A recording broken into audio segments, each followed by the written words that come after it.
आप किसी भी प्रतियोगी परीक्षा की तैयारी कर रहे हैं और अपनी तैयारी को स्मार्ट तरीके से करना चाहते हैं, या आपने पहले काफ़ी अच्छी स्टडी की है और आप रिवीजन करना चाहते हैं, तो यह वीडियो आपके लिए काफ़ी हेल्पफुल साबित होने वाली है। नमस्कार दोस्तों, आज के इस वीडियो में मैं लेकर आया हूं इकोनॉमिक्स, सामान्य विज्ञान और जियोग्राफी के ऐसे महत्वपूर्ण प्रश्न उत्तरों की श्रृंखला जो कि कई बार परीक्षाओं में पूछे जाते रहे हैं। आपको मेरी एडवाइस है कि आप इस वीडियो को अंत तक देखें, क्योंकि इस वीडियो में ऐसे महत्वपूर्ण प्रश्न और उनके आंसर पर डिस्कस किया गया है जो कि आपके लिए काफ़ी महत्वपूर्ण सिद्ध होने वाले हैं। तो आइए शुरू करते हैं आज की इस वीडियो को।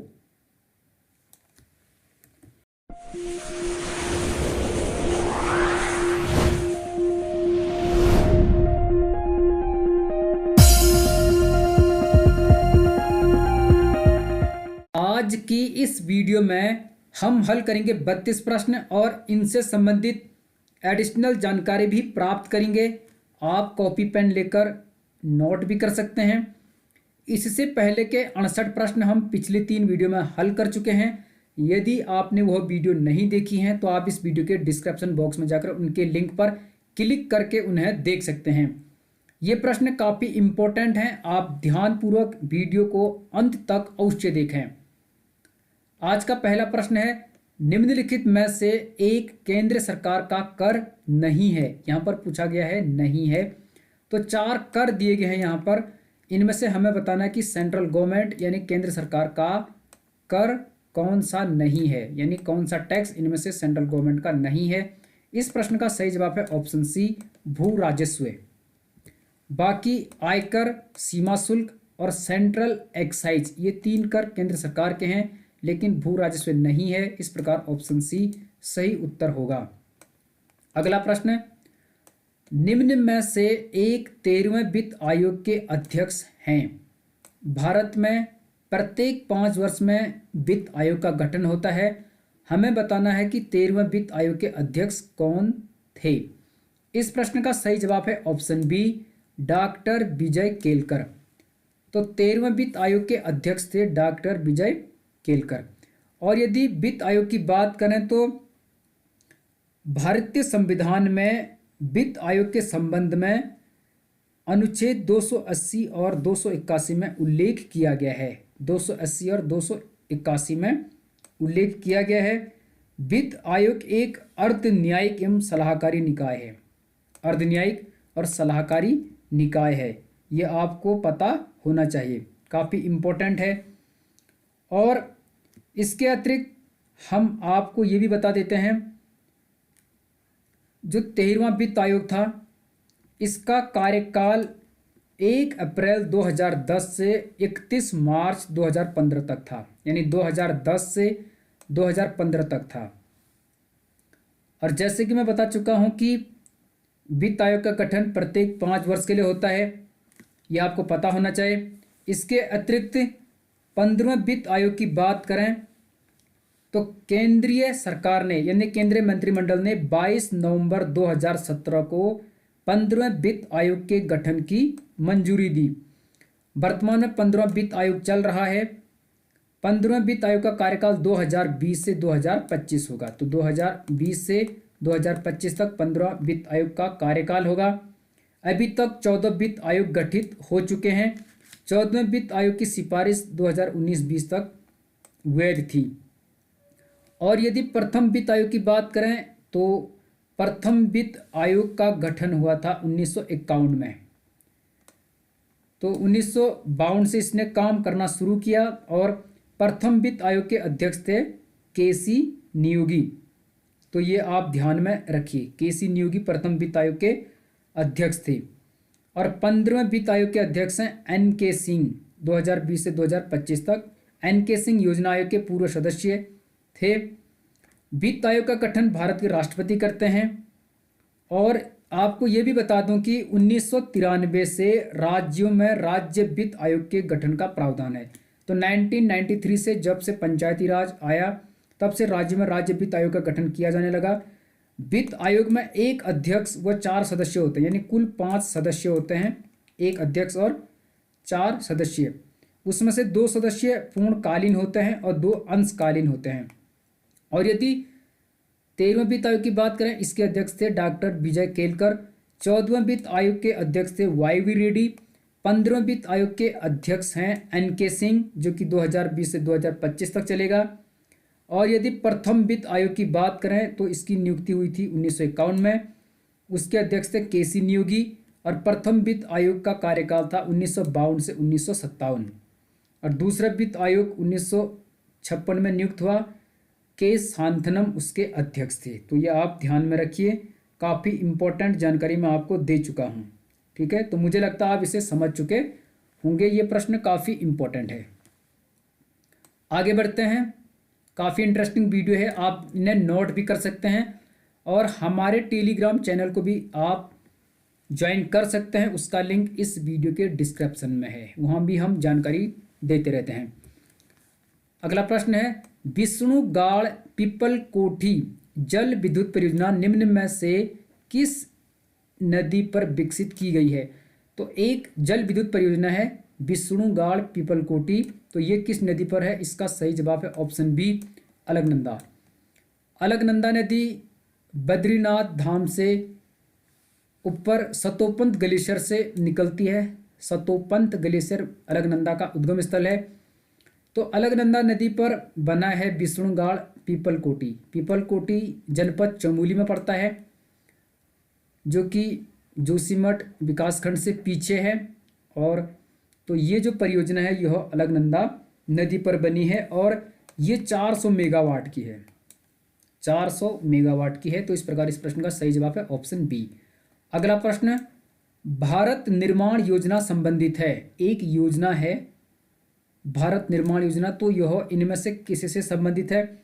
इस प्रश्न का सही जवाब है ऑप्शन बी, ग्रामीण ढांचागत विकास से। ग्रामीण ढांचागत विकास, और इसका मकसद है ग्रामीण लोगों को बेहतर जीवन प्रदान करना। जो गांव के लोग हैं उनको बेहतर जीवन प्रदान करना इसका उद्देश्य है। और इसकी शुरुआत हुई थी 2005 से। तो भारत निर्माण योजना की शुरुआत कब से हुई थी? 2005 से। मकसद क्या है इसका? ग्रामीण लोगों को बेहतर जीवन प्रदान करना। तो मुझे लगता है आप इसे समझ चुके होंगे। इस एडिशनल जानकारी को आप नोट कर सकते हैं। पुराने प्रश्नों को हल करने का फायदा यह होता है कि आपको परीक्षा का पैटर्न पता चलता है और कई बार ऐसा होता है कि प्रश्न इनमें से ही बन जाते हैं। थोड़ा सा प्रश्न की भाषा चेंज करके या विकल्प को चेंज करके प्रश्नों का निर्माण किया जाता है, तो आपको आइडिया मिलता है। इसलिए आप ध्यानपूर्वक वीडियो को देखें। भारत का विदेशी विनिमय कोष अधिकार क्षेत्र में रखे जाते हैं, यानी जो भारत का विदेशी विनिमय कोष होता है वह किसके अधिकार क्षेत्र में रखे जाते हैं? विदेशी विनिमय कोष को यदि हम अंग्रेजी में बात करें तो इसे कहेंगे फॉरेन एक्सचेंज रिजर्व। ठीक है, फॉरेन एक्सचेंज रिजर्व किसके अधिकार क्षेत्र में रखे जाते हैं? इस प्रश्न का सही जवाब है ऑप्शन डी, भारतीय रिजर्व बैंक, जिसे आरबीआई कहते हैं। यह भारत का केंद्रीय बैंक है। बैंकों का बैंक या केंद्रीय बैंक कहते हैं RBI, reserve bank of India. और यदि रिजर्व बैंक ऑफ इंडिया की बात करें तो इसकी स्थापना हुई थी 1 अप्रैल 1935 को। 1 अप्रैल 1935 को स्थापना हुई। भारतीय रिजर्व बैंक का मुख्यालय है मुंबई में। वर्तमान में इसके गवर्नर हैं शक्तिकांत दास, जो कि 25वें गवर्नर जनरल हैं। शक्तिकांत दास 25वें नंबर के गवर्नर जनरल हैं। प्रथम गवर्नर जनरल की बात करें तो वह थे sir Osborne Smith. Sir Osborne Smith RBI के प्रथम गवर्नर थे। इससे पहले उर्जित आर पटेल थे।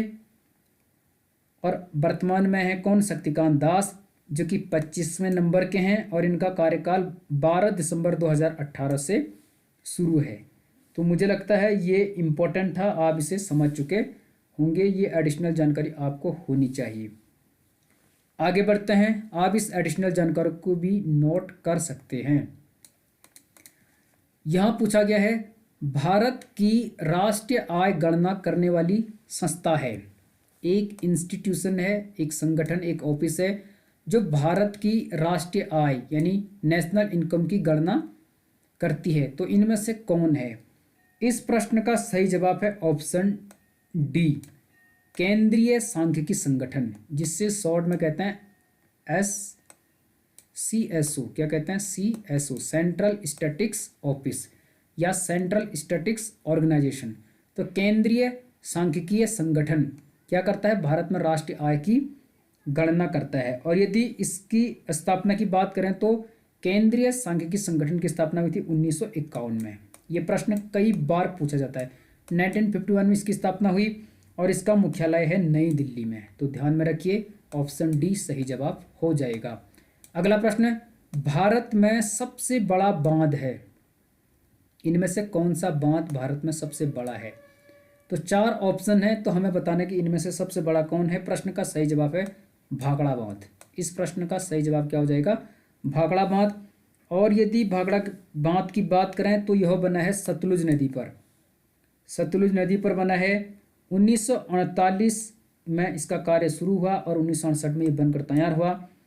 और इसकी क्षमता की बात करें तो यह 1325 मेगावाट की है, 1325 यानी 1325 मेगावाट इसकी क्षमता है।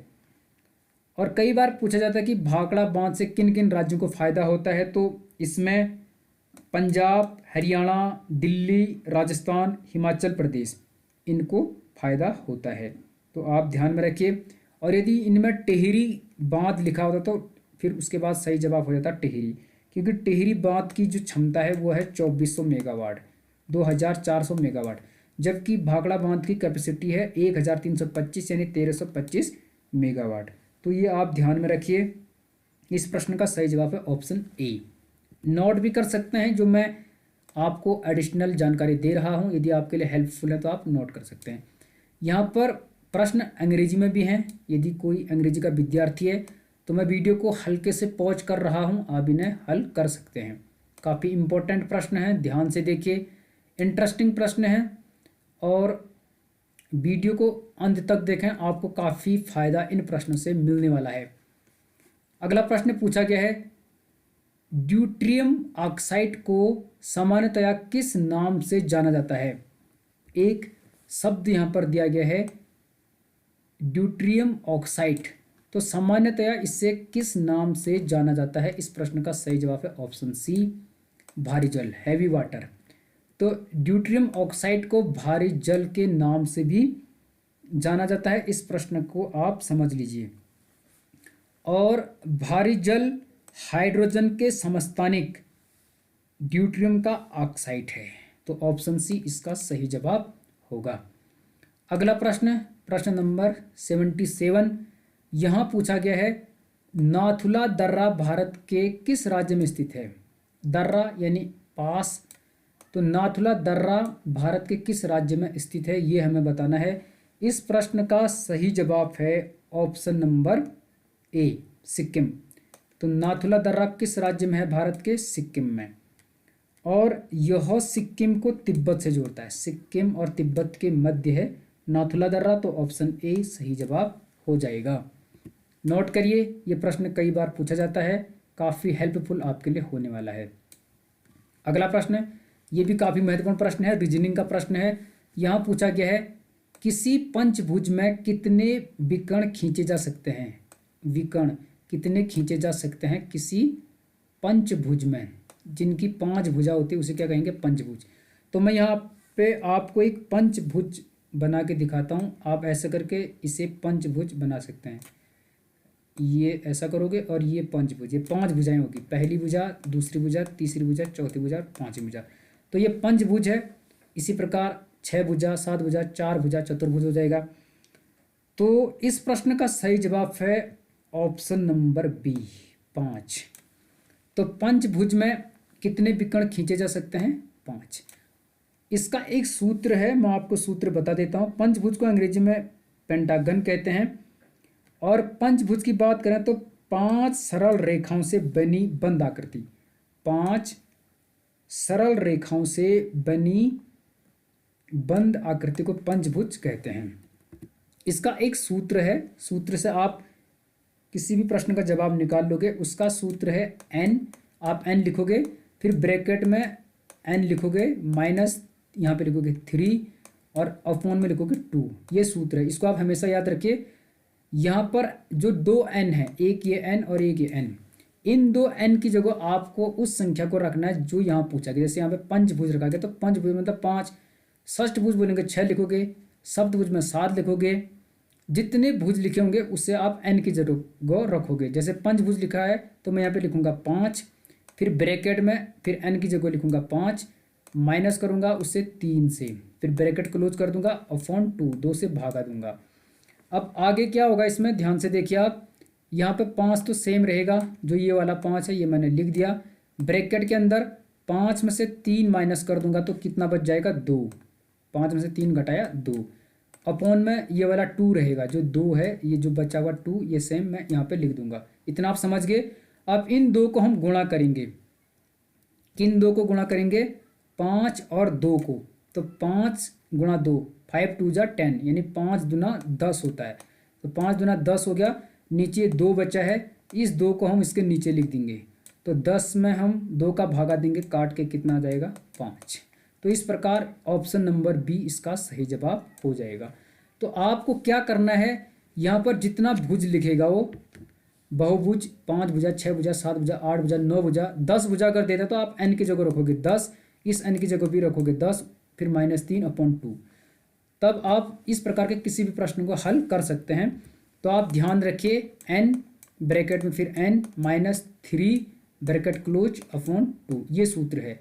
एन की जगह यानी जो 2 एन है इनकी जगह आप क्या रखोगे, जो वहाँ पर पूछा गया कितनी भुजाओं वाला, फिर -3 करोगे, उनको गुणा करके अपॉन 2 से डिवाइड करके उसका उत्तर निकल जाएगा। तो ये काफ़ी इंपॉर्टेंट है। आगे बढ़ते हैं। यहाँ पर पूछा गया है निम्नलिखित में से कौन सा फल नहीं है। ये ऐसे प्रश्न भी पहले खूब पूछे जाते थे, अभी भी पूछे जाते हैं। तो इनमें से कौन सा फल नहीं है, फ्रूट नहीं है। प्रश्न का सही जवाब है ऑप्शन डी, आलू। टमाटर फल में गिना जाता है, खीरा भी, कद्दू भी। आलू नहीं गिना जाता फल में। और यदि आलू की बात करें तो आलू क्या है, तना है। तो ध्यान में रखना, आलू तना है, यह फल नहीं है। ये काफ़ी इंपॉर्टेंट है, आप इसे ध्यान में रखना। तो वनस्पति विज्ञान के अनुसार आलू एक प्रकार का तना है, क्योंकि मिट्टी के नीचे होता है। तो ऑप्शन डी सही जवाब है इस प्रश्न का। ठीक है। अगला प्रश्न जैसे कि स्क्रीन पर दिख रहा है, ये तो आपको आता भी होगा। यहाँ पूछा गया है हीमोग्लोबिन में पाया जाता है। हीमोग्लोबिन जिसकी वजह से खून का रंग लाल होता है। तो हीमोग्लोबिन की वजह से ही रक्त का रंग खून होता है, जो आरबीसी होते हैं, रेड ब्लड सेल।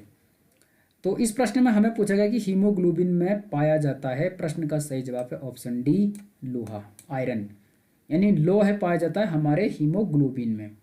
तो ऑप्शन डी इस प्रश्न का सही जवाब है। तो आप ध्यान में रखिए। अगला प्रश्न यहाँ पर पूछा गया है कौन सा रक्त वर्ग सार्वत्रिक दाता है। थोड़ा सा शब्द हट के लिखा है, सार्वत्रिक दाता, या इसे सर्वदाता भी कह सकते हैं। एक होता सर्वग्राही, एक होता सर्वदाता। तो सार्वत्रिक दाता कौन सा है, इस प्रश्न का सही जवाब है ऑप्शन बी, ओ। तो ओ वर्ग के जो ब्लड ग्रुप होते हैं, रक्त समूह होते हैं, वह सर्वदाता या सार्वत्रिक दाता कहलाते हैं। और यदि थोड़ा सा ब्लड ग्रुप के बारे में हम जानें तो ब्लड ग्रुप की खोज का श्रेय जाता है कार्ल लैंडस्टीनर को। किसको जाता है, कार्ल लैंडस्टीनर। यह ऑस्ट्रियाई फिजिशियन थे, ऑस्ट्रियन फिजिशियन थे। और सन 1900 में 1900 में इन्होंने ब्लड ग्रुप की खोज की। किसने, कार्ल लैंडस्टीनर ने। और इन्हें 1930 में चिकित्सा का नोबेल भी मिला था। 1930 में चिकित्सा विज्ञान का इन्हें नोबेल मिला था। और यदि रक्त वर्ग की बात करें तो यह 4 प्रकार के होते हैं, ए बी और ओ। ओ होता है सर्वदाता, ए बी होता है सर्वग्राही। तो ओ क्या है, सर्वदाता, और ए बी क्या है, सर्वग्राही है। बाकी वैसे 8 होते हैं, क्योंकि 4 पॉजिटिव 4 निगेटिव, जैसे A positive A negative, B positive B negative, A B positive A B negative, O positive O negative. तो ये 8 होते हैं। इनमें से किसी भी व्यक्ति का जो ब्लड ग्रुप होता है वो इन 8 में से एक होता है। तो ये आप ध्यान में रखिए। आगे बढ़ते हैं। आज हम काफ़ी प्रश्न इसमें हल करने वाले हैं, काफ़ी इंटरेस्टिंग प्रश्न हैं। इसमें पूछा गया है जलवायु पर चला कोपेनहेगन सम्मेलन 2009 में किस देश में हुआ था। जलवायु यानी क्लाइमेट पर सम्मेलन होते रहते हैं समय समय पर, तो कोपेनहेगन सम्मेलन 2009 में किस देश में हुआ था। इस प्रश्न का सही जवाब है ऑप्शन डी, डेनमार्क। तो डेनमार्क की राजधानी है कोपेनहेगन। यहाँ पर 2009 में जलवायु पर सम्मेलन हुआ था। इस प्रकार ऑप्शन डी इस प्रश्न का सही जवाब हो जाएगा। ठीक है, आगे बढ़ते हैं। वीडियो को पूरी देखें, काफ़ी इंटरेस्ट आपको इसमें आने वाला है। यहाँ पूछा गया है एस्कॉर्बिक अम्ल है, अम्ल और क्षार आपने जरूर सुने होंगे। तो पूछा गया है एस्कॉर्बिक अम्ल क्या है। अम्ल को एसिड कहते हैं अंग्रेजी में। इस प्रश्न का सही जवाब है option number C, vitamin C. तो विटामिन सी जैसे कि खट्टे फल होते हैं, नींबू, संतरा, ये विटामिन सी के स्रोत हैं। इनमें एस्कॉर्बिक अम्ल पाया जाता है। तो ऑप्शन डी सही जवाब होगा। पुराने प्रश्नों को हल करने का फायदा यह होता है कि आपको आइडिया मिल जाता। हो सकता है इस बार ऑप्शन सी ना पूछे, वो ए से रिलेटेड प्रश्न दे, डी से रिलेटेड दे, या किसी अदर्स प्रकार से प्रश्न को पूछ सकता है, लेकिन प्रश्न की भाषा समझ में आ जाती है प्रीवियस ईयर के प्रश्न पत्र को हल करने से। अगला प्रश्न है परिशीतक की तरह कौन सा यौगिक प्रयुक्त होता है। परिशीतक जैसे रेफ्रिजरेंट होता है, आपने फ्रीज सुना होगा, तो जो चीज़ों को ठंडा रखता है, परिशीतक की तरह कौन सा यौगिक प्रयुक्त होता है, रेफ्रिजरेंट। इस प्रश्न का सही जवाब है ऑप्शन सी, CF4। आपने क्लोरोफ्लोरोकार्बन सुना होगा, तो CF4 यौगिक परिशीतक की तरह प्रयुक्त होता है। ऑप्शन सी इस प्रश्न का सही जवाब है। ठीक है, आगे बढ़ते हैं। आप वीडियो को आराम से देखें, अपने आप को जांचें कि आपकी प्रिपरेशन कितनी अच्छी है या कहाँ पर आपको दिक्कत है, ताकि आप इसे आसानी से समझ पाओगे। यहाँ पूछा गया है ध्वनि तरंगें प्रभावित नहीं होती। पूछा क्या गया है ध्वनि तरंगें प्रभावित नहीं होती हैं। ध्यान दीजिए प्रश्न पर। इस प्रश्न का सही जवाब है ऑप्शन बी, निर्वात में। तो जो निर्वात होता है उसमें ध्वनि तरंगें प्रभावित नहीं होती। यानी निर्वात जैसे अंतरिक्ष है, जहाँ पर कोई हवा नहीं है, तो वहाँ पर ध्वनि की तरंगें पास नहीं हो पाती एक जगह से दूसरी जगह। बाकी लोहे में, जल में, हाइड्रोजन में, इनमें तो आराम से वो प्रवाहित हो जाती हैं। तो ये काफ़ी इम्पोर्टेंट है, आप इनको ध्यान में रखिए। ठीक है, बहुत ज़्यादा इम्पोर्टेंट प्रश्न है, काफ़ी आराम से आप इन्हें हल करने का प्रयास करें, ताकि आप इस प्रकार के प्रश्नों को आसानी से हैंडल कर पाएँ। आगे बढ़ते हैं और आराम से और प्रश्नों को हल करते हैं। आप इन प्रश्नों को नोट भी कर सकते हैं, जो कि आपकी तैयारी में काफ़ी इम्पोर्टेंट सिद्ध होने वाले हैं।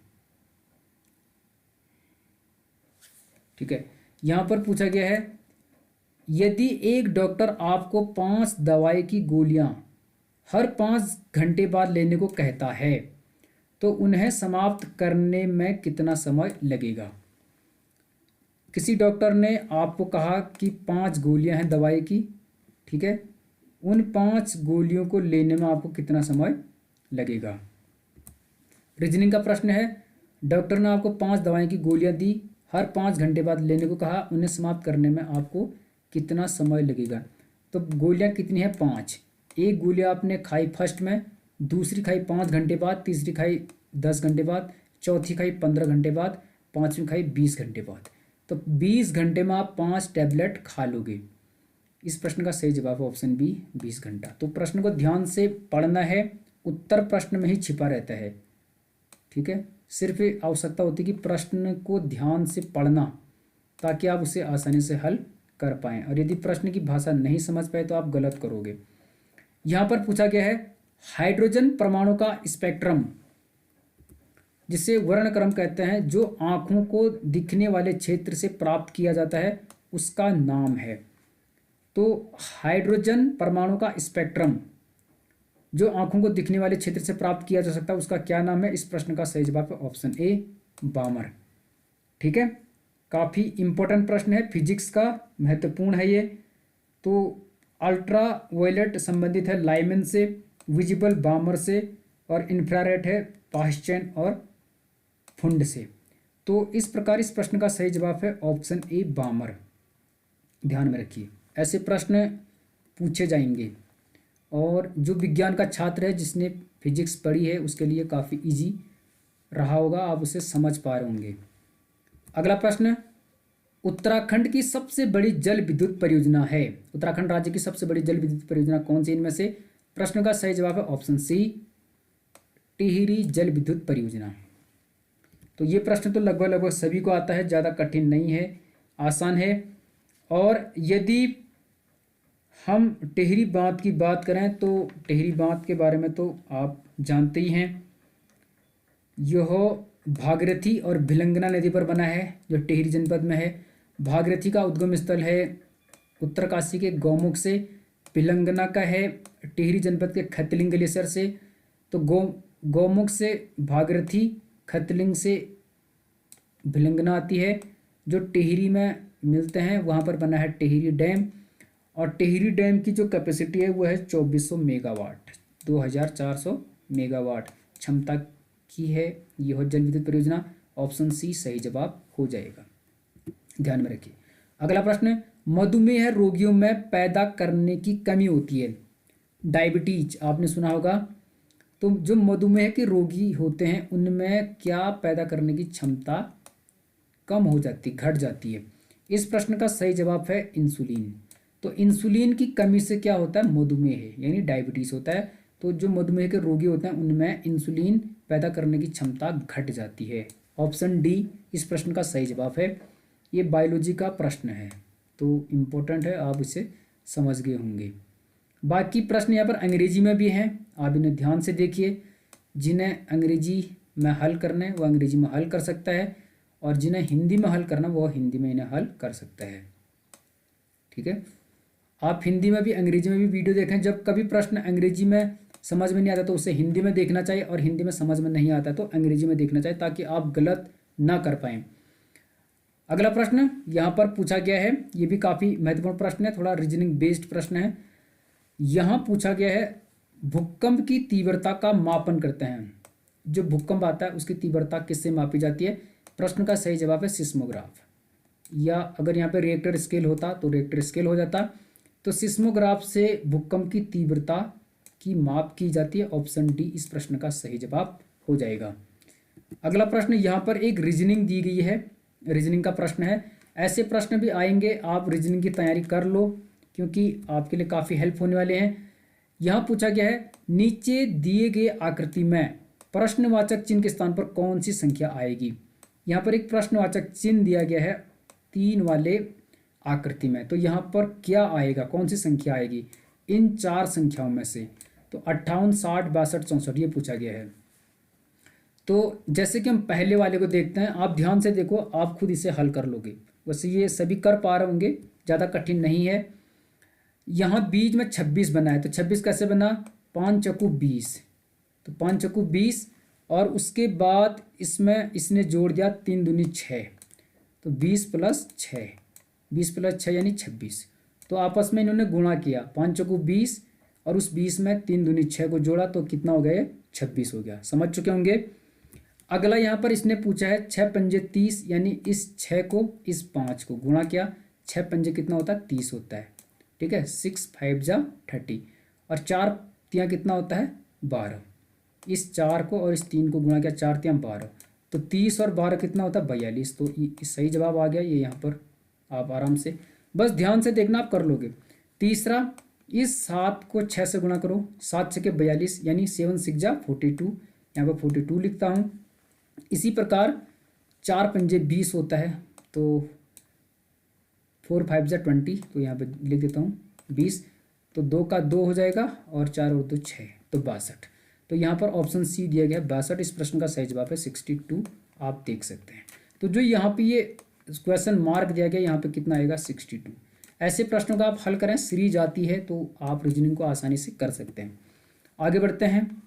रीजनिंग के प्रश्न हल करना काफ़ी ज़रूरी होता है, नहीं तो कई बार इसमें से आपके प्रश्न गलत हो जाते हैं, और कई बार इतना सरल प्रश्न होते हैं कि हम उन्हें गलत कर बैठते हैं। तो थोड़ा सा ध्यान देने की ज़रूरत होती है, आप उन्हें हल कर पाओगे आसानी से। यहाँ पूछा गया है, ये प्रश्न थोड़ा सा कठिन है, आप देखिए। यदि समुद्र की सतह से निश्चित गहराई में जल में दबाव P1 तथा नदी के जल में उसी गहराई पर दबाव P2 हो तो इस प्रश्न का सही जवाब क्या होगा? क्या पूछ रहा है? यदि समुद्र की सतह से निश्चित गहराई में जल में दबाव P1 तथा नदी के जल में उसी गहराई पर दबाव P2 हो तो इस प्रश्न का सही जवाब हो जाएगा option C, P1 greater than P2। P1 बड़ा होगा P2 से, तो ऑप्शन सी इस प्रश्न का सही जवाब होगा। ऐसे प्रश्न भी पूछे जाते हैं कभी कभार, एक दो प्रश्न कठिन आते ही हैं, तो आपको हैंडल करना आना चाहिए कठिन प्रश्नों को, तभी आप आसानी से उन्हें हल कर पाओगे। प्रश्न आसान होते हैं, बस थोड़ा सा हिम्मत नहीं हारनी है, आसानी से प्रश्न की भाषा को समझने का प्रयास करना है, आप उन्हें सही कर लोगे।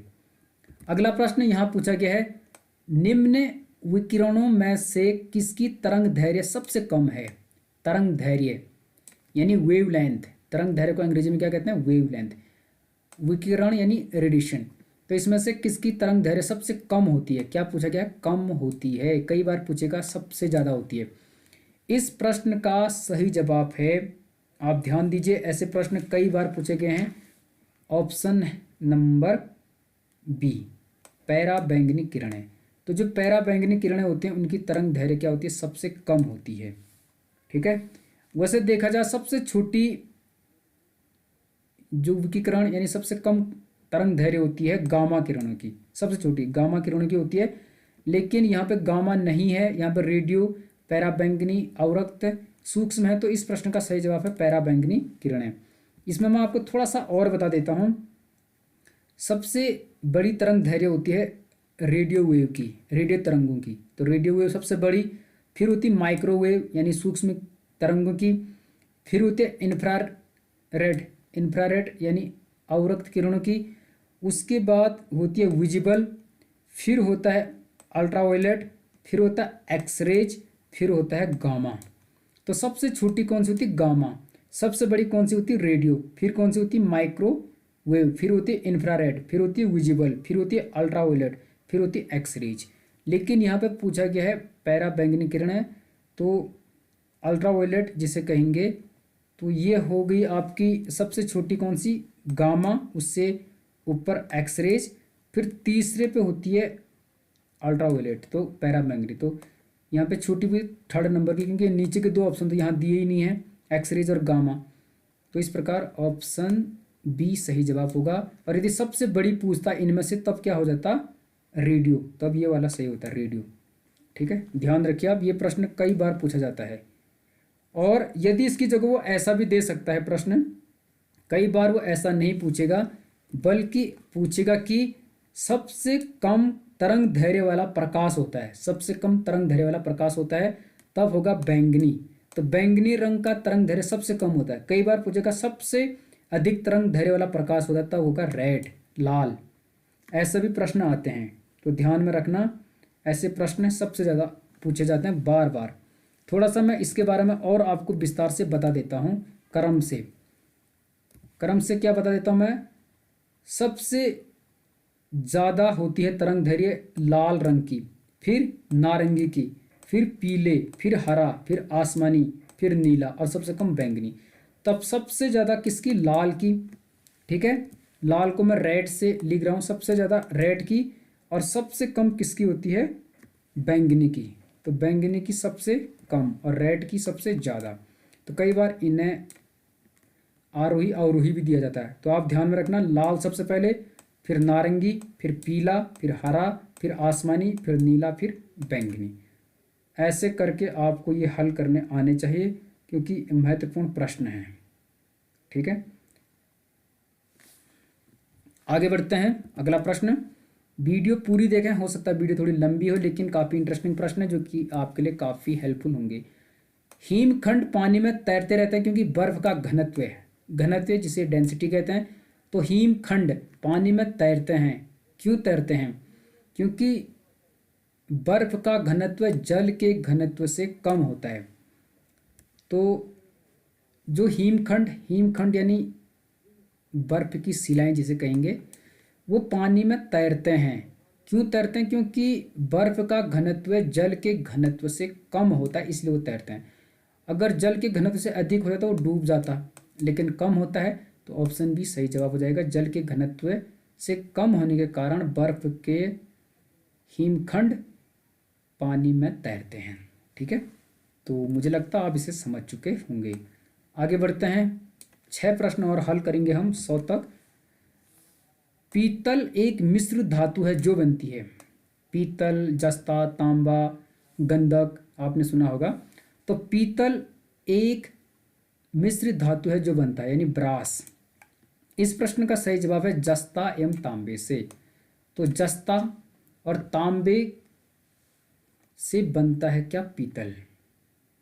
ये क्या है? मिश्र धातु। पीतल क्या है? मिश्र धातु है, क्योंकि ये जस्ता और तांबे से बनाया जाता है। इस प्रकार इस प्रश्न का सही जवाब हो जाएगा ऑप्शन नंबर सी।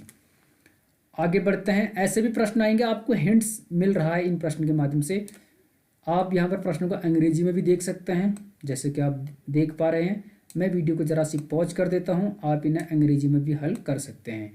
कोई अंग्रेजी माध्यम का छात्र छात्रा है तो आप इन्हें अंग्रेजी में देखिए। हम हिंदी में अब 5 प्रश्न और हल कर रहे हैं आज की वीडियो में।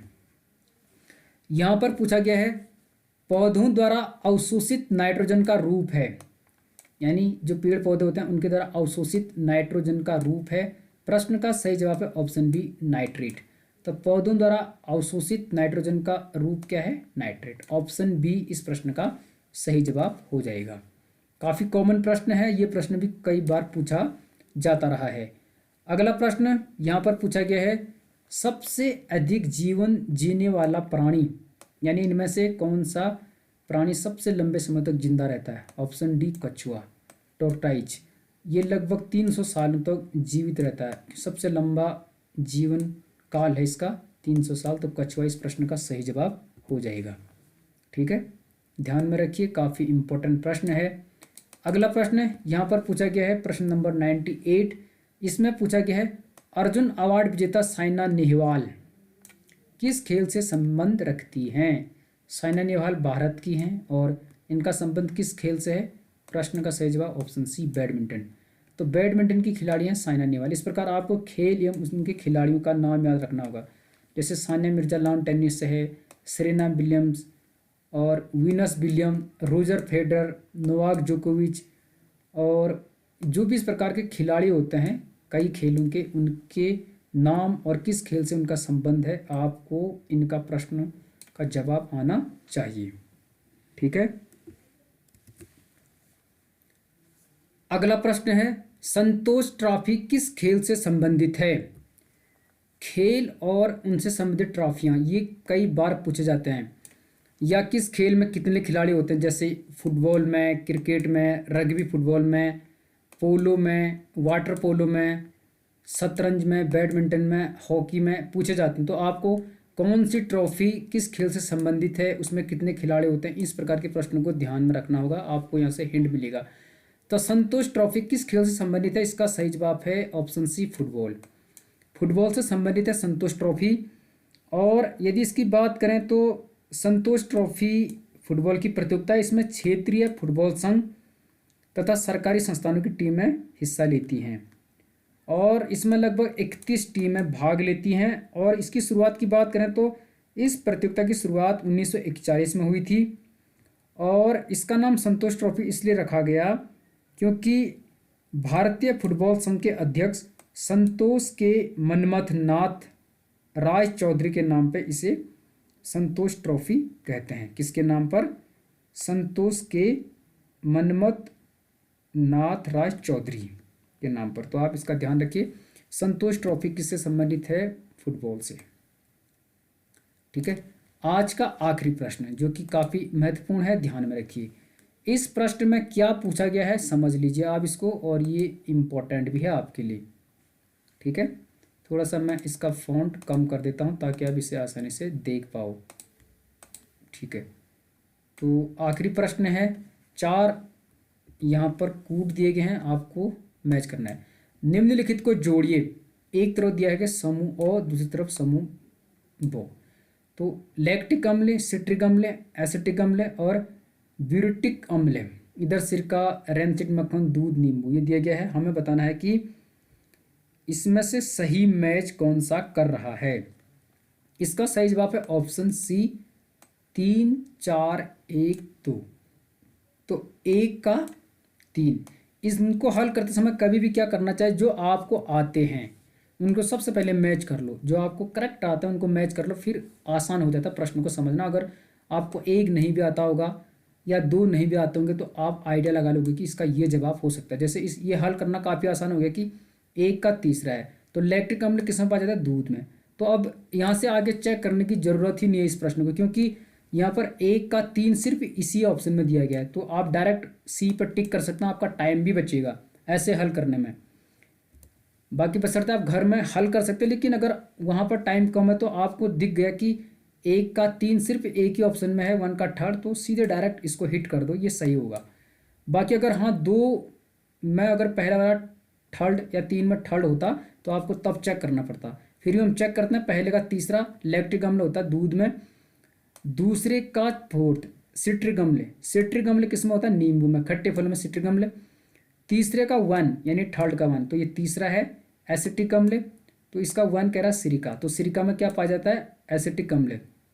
फिर बचा चौथा, तो चौथे का हो जाएगा सेकंड यानी ब्यूट्रिक अम्ल, ये पाया जाता है रेंसिड मक्खन में। तो ऑप्शन सी इस प्रश्न का सही जवाब हो जाएगा। ऐसे प्रश्न आपको ध्यान से हल करने चाहिए, जो पहले आते हैं उनको पहले टिक कर लो, फिर वहाँ पर ध्यान से हल करो। और एलिमिनेशन मेथड आप यूज कर सकते हो कि पहले ऑप्शन को काटो, कि जैसे आपने देखा कि पहले का थर्ड है तो एग्जैक्ट यही इसका जवाब हो जाएगा। और यदि थोड़ा सा मैं और बता देता हूँ, तो प्राकृतिक अम्ल और उनके स्रोतों की बात यदि हम करें तो एसिटिक अम्ल पाया जाता है सिरिका में। फार्मिक अम्ल होता है एक, फार्मिक आपने सुना होगा, तो फार्मिक एसिड पाया जाता है चींटी के डंक में और बर्रे के डंक में। चींटी के डंक और बर्रे के डंक में होता है कौन सा अम्ल, फार्मिक अम्ल, ये भी पूछा जाता है। साइट्रिक अम्ल होता है नींबू कुल के फलों में, जो नींबू कुल के फल होते हैं जो खट्टे फल, उनमें सिट्रिक अम्ल होता है, साइट्रिक अम्ल, ठीक है। नेक्स्ट है लैक्टिक अम्ल, जो दही में दूध में पाया जाता है, लैक्टिक अम्ल। और एक होता है ऑक्सेलिक अम्ल, ऑक्सेलिक, ये पाया जाता है पालक में। एक होता है एस्कार्बिक अम्ल, एस्कार्बिक अम्ल, ये पाया जाता है विटामिन सी जैसे आंवला, नींबू कुल के फलों में, एस्कार्बिक अम्ल, तो ध्यान में रखिए इसको भी।